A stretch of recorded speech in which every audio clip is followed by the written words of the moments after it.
Bien-aimés dans le Seigneur, bonjour. Alors pour ce matin, j'aimerais donner 5 points. Lorsque nous voyons ces 5 choses dans nos assemblées, là où nous sommes en train de prier, nous devons tirer attention.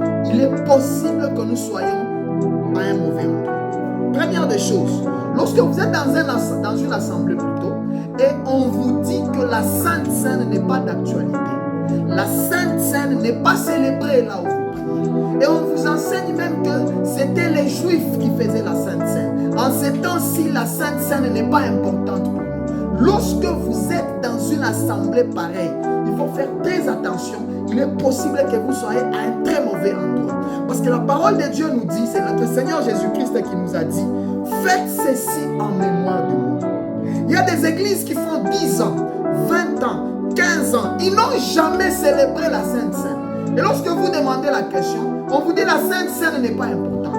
La Sainte Seine, on peut ou ne pas la célébrer. Si vous êtes dans une assemblée pareille, il faut faire très attention. Il est possible que vous soyez à un très mauvais endroit. Numéro 2, lorsque vous êtes dans une église et qu'on vous enseigne que vous êtes sauvé par les œuvres, il faut faire très attention. Parce que la parole de Dieu est très claire. Nous ne sommes pas sauvés par les œuvres. On n'est pas sauvés parce qu'on a acheté les tôles de l'église. Nous ne sommes pas sauvés parce que nous avons aidé les orphelins. Nous ne sommes pas sauvés parce que nous avons acheté les instruments de l'église.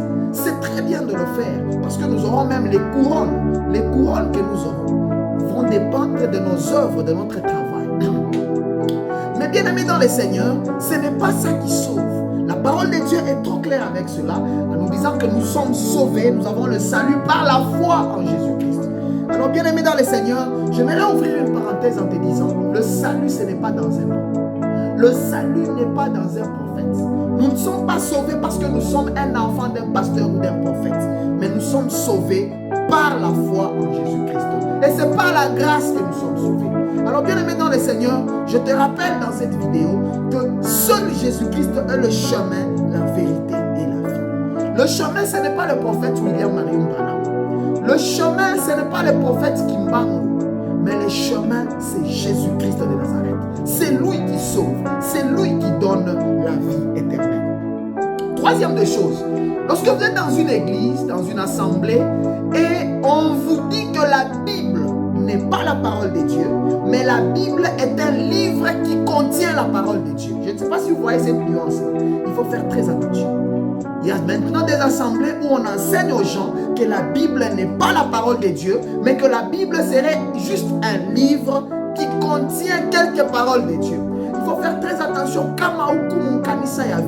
Faites très attention. C'est possible que vous soyez à un mauvais endroit. Et la quatrième des choses, l'avant-dernière, lorsque vous êtes dans une église, dans une assemblée, et qu'on vous enseigne que Jésus n'est pas Dieu, vous devez faire très attention. Parce que bien aimé dans le Seigneur, la parole de Dieu est très claire sur la divinité de Dieu. Jésus-Christ est Dieu. Il y a plusieurs versets qui nous démontrent cela dans la parole de Dieu.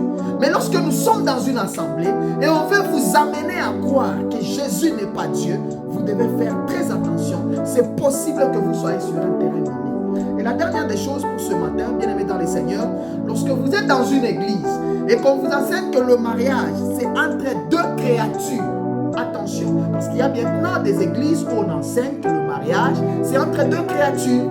Et c'est comme ça, vous voyez, on est en train de bénir une fille avec un chien qui va épouser une femme. Il y a même des mariages des homosexuels qui sont bénis sous les cieux. On voit une femme et une femme qui sont bénies, ou un homme et un homme qui sont bénis. Ces gens-là disent que le mariage, en fait, c'est entre deux créatures. Et ça, c'est très important à le savoir. Lorsque vous êtes enseigné comme ça dans une assemblée, il faut faire très attention parce que la parole de Dieu est très claire avec le sujet qui parle sur le mariage. Le mariage, c'est entre l'homme et la femme.